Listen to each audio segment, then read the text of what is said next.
นะครับเป็นการจัดเพื่อการกุศลนะครับหลังหักรายจ่าย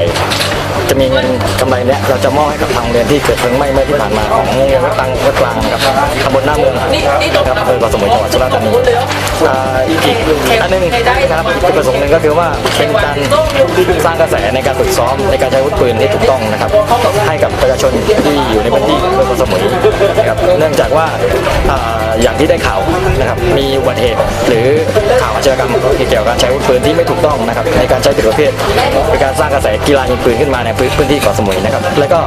อย่างภาพที่เห็นด้านหลังนะครับก็จะเป็นของเยาวชนนะครับเป็นปลูกฝังหรือจุดประเด็นให้กับเด็กๆนะครับเผื่อมีความชอบทางด้านนี้อนาคตนะครับเป็นการสร้างอนาคตให้กับเด็กๆนะครับครับผมแล้วแบ่ง